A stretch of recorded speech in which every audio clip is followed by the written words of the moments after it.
조선의 마지막 불꽃이 꺼져가던 시절, 계급과 이름으로 구분되던 시대를 피해 도망친 한 아이가 있었다. 그는 백정의 아들이라는 이유로 보호받지 못했고, 사랑하지 못했고, 사람 대접조차 받지 못했다.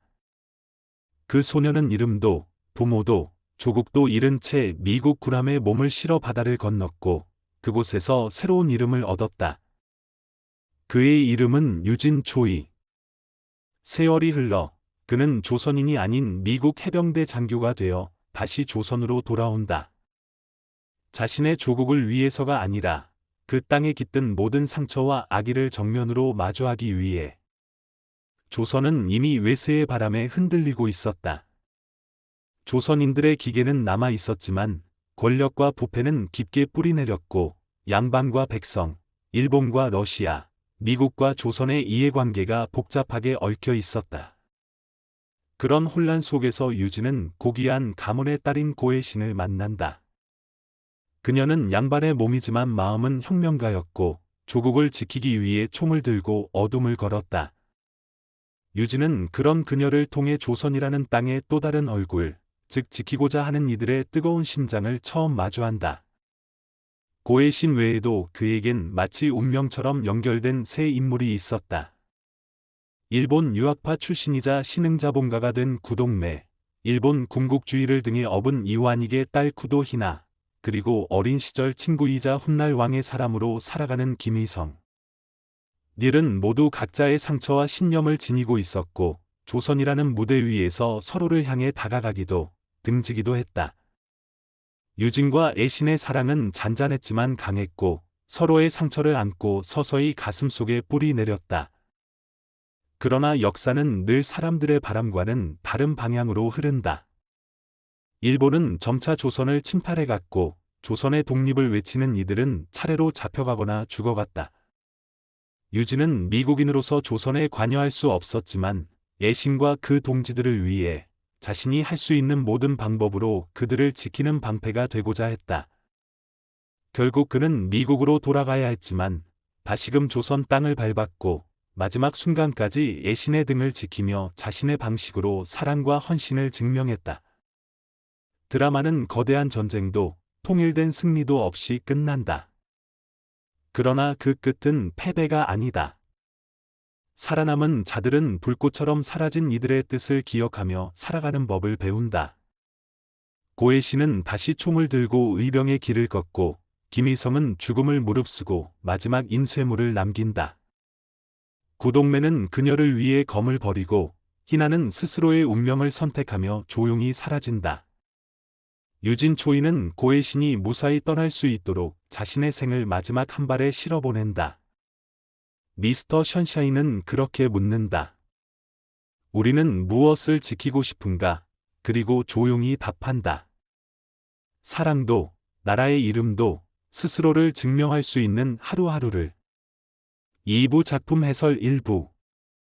이름 없는 이들이 지킨 조선의 마지막 불빛. 미스터 션샤인은 드라마이자 서사시이며 잊힌 사람들을 위한 비문 없는 비석이다. 이 작품의 진짜 주인공은 단지 유진 초이나 고혜신이 아니다. 그들 뒤에 서 있던 수많은 이름 없는 백성들, 부름 받지 못한 청년들, 역사의 교과서에서 빠진 누이와 형, 스스로 선택한 죽음으로 삶을 증명했던 사람들. 이 드라마는 바로 그 이들을 위한 장송곡이자 송가다.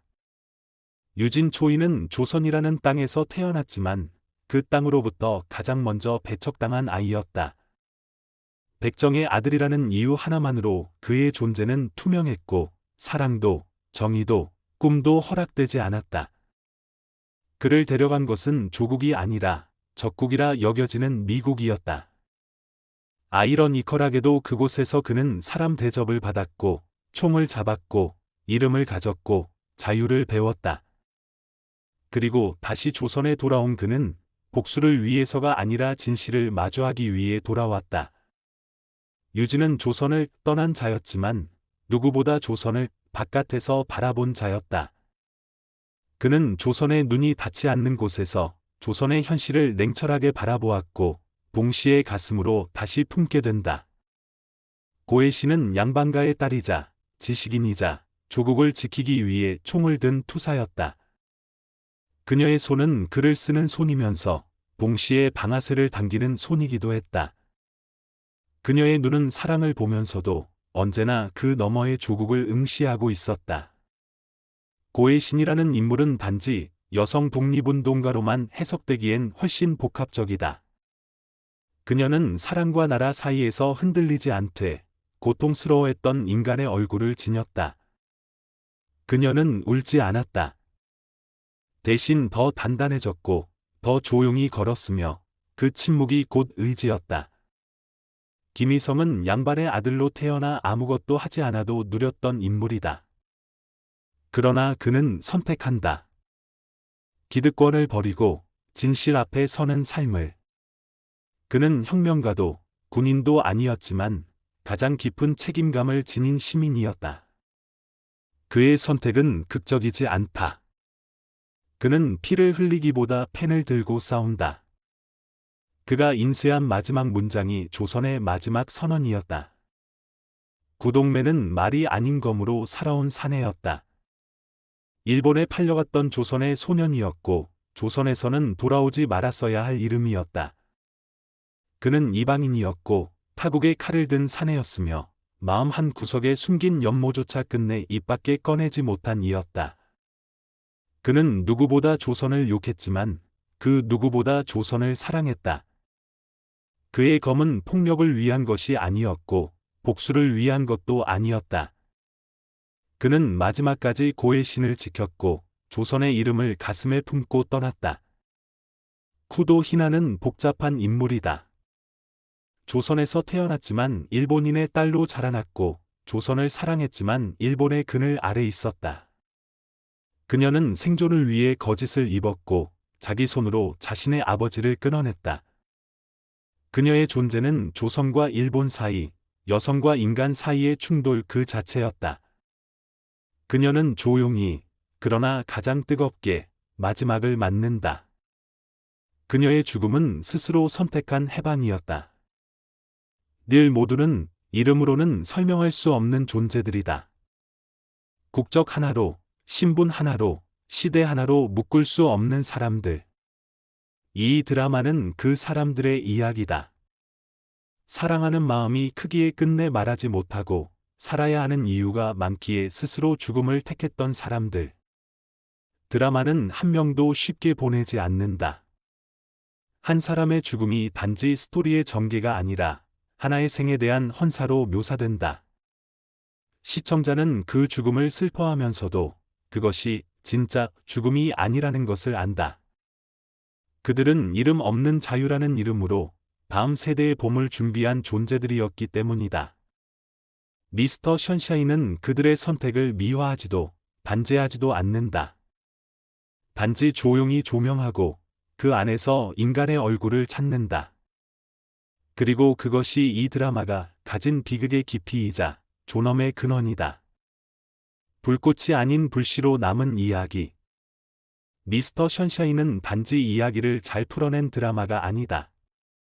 그것은 시청자의 감각을 움직이고 시선을 머물게 하며 마음을 흔드는 연출의 예술이었다. 이병헌, 김태리, 유연석, 김민정, 변요한이라는 배우들이 만들어낸 인물의 밀도와 이응복 감독의 카메라가 포착한 조선의 하늘과 땅, 그리고 김은숙 작가가 쌓아올린 대사의 결이 만나 시대극이 아닌 시대의 증언이 되었다. 드라마 속 연출은 화려함을 피하지 않으면서도 매 장면이 감정과 서사에 밀착되어 있다.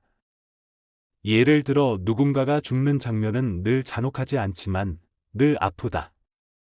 카메라는 슬로우 모션으로 피를 흘리는 대신 그 사람이 마지막으로 바라본 풍경이나 눈을 감기 직전의 표정을 오래 머문다. 그것은 죽음을 전시하지 않고 삶의 끝을 존중하려는 태도다. 빛과 그림자의 사용 역시 이 드라마의 서사적 무기였다. 유진 초이가 머무는 방은 늘 음영이 강한 조명 속에 있었고 고의 신의 공간은 자연광이 강하게 들어오되 한쪽 창이 닫혀 있었다. 구동매는 언제나 어둠 속에서 나타났고 김희성은 초점이 맞지 않는 배경 안에서 움직였다. 이것은 단지 미적 연출이 아니다.